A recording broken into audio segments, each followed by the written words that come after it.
Hello there, boys and girls, welcome to another Gmod tutorial. Today we are looking at the hydraulic engine here, because people keep asking. Now, I am going to give the code for this, the E2 code, but I also want you to go watch Draconian's timing tutorial and Draconian's code tutorial. I hope he's got two, because I haven't actually checked. I know there's one on beacon sensors and one on writing code, so should be good. Okay, go watch those if you actually want to understand anything. If you just want to be an ignorant arse, then you just use my code. Alright. I will, however, be building on a slightly larger scale. I'm going to be using a 4x1 and a 1x4. Jesus. But you're better off building this sort of size. I'm only using the big size so people can see what I'm doing. Okay, let's get on with it.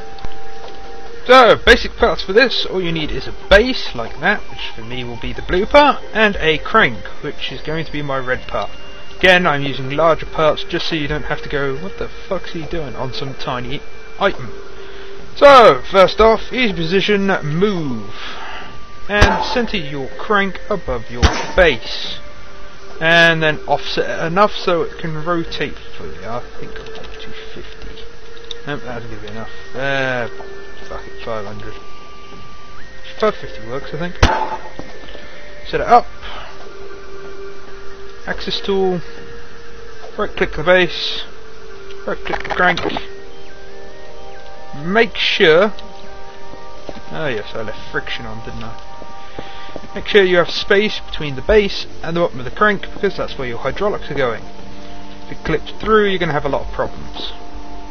Step 2. Weight.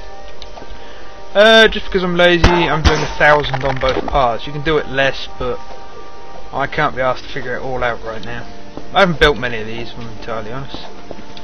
This is your basic setup. Next we are going to add a beacon sensor and a locator. So, head over to wire beacon sensor, split XYZ, output distance, output bearing is the important one. You want output bearing ticked. Shoot that on the floor, shoot another on the floor. You will need two, I will tell you why later. Then, do a locator, go back to the beacon sensor, right click beacon sensor, right click locator, right click beacon sensor, right click locator. Next, take your beacon sensor, take the axis tool. The only reason I'm using axis tool is because it sets it slightly higher. You don't need an axis. Oh crap, that's never going away. There we go. You don't need an axis. Now then, you want the little woman facing up towards the sky, the top of the crank. This engine will rotate away from you if I'm standing on this side, so the top will go away from me. So, you can take the axis back off them, off the little beacon sensor, and then you just weld it on like you would anything else. Excuse the easy position, that would be simpler. Head over the wire, go down to hydraulic. You can make them invisible if you want. I'm going to make mine chunky so everyone can see what I'm doing. We'll go from there to there, and shoot that. And freeze you. Then rotate. What is it? 45? 45 degrees. And then add your next one. And you just keep working around. Rather than show you all this, I'm going to... No, I'm not going to speed up the footage, because last time I did that the video didn't work.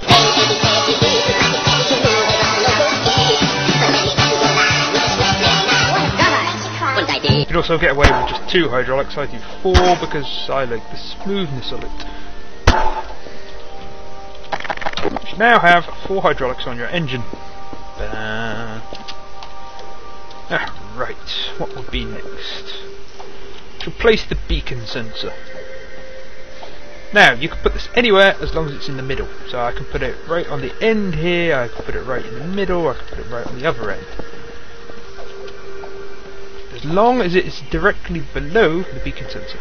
So, I'm going to take the no collide, right click, go back to the easy position, use the weld setting, change my offset to nothing, and I'm just going to be lazy and stick it straight on the end. Perfect.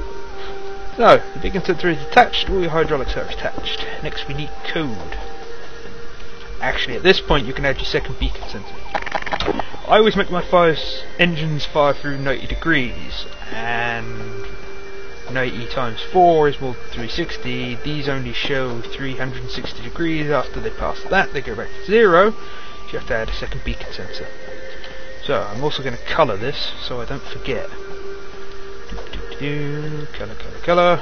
I will colour it green. Lovely. And you take your easy position, take your weld, and attach. And don't forget to no-glide everything as well. No-glide, no-glide.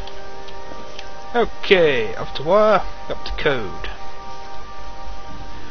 I will put this code in the description just below.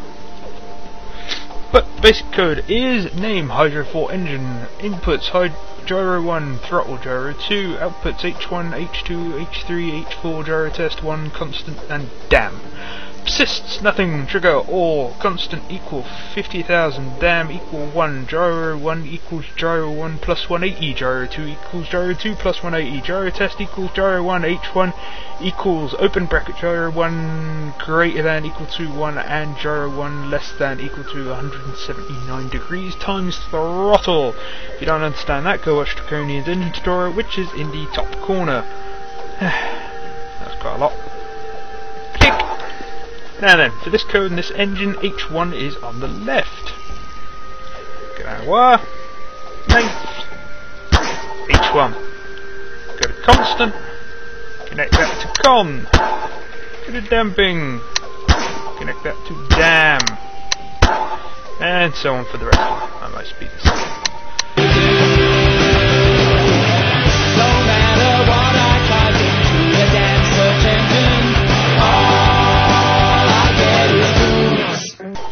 We have that all connected.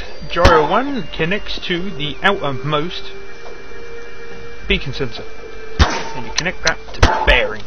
Gyro 2 connects to the innermost one, the one that's still pointing straight up.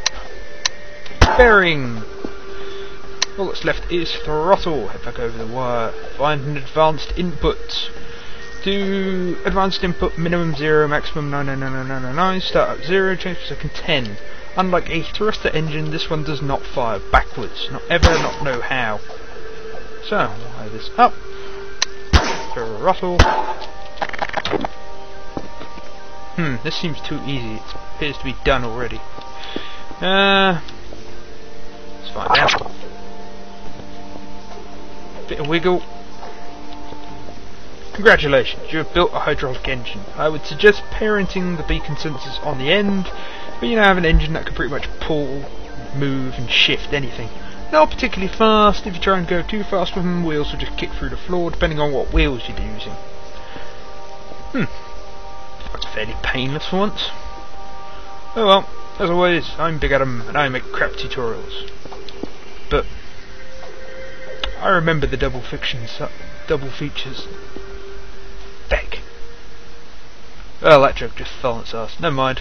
As always, I'm Big Adam, and I make crap tutorials.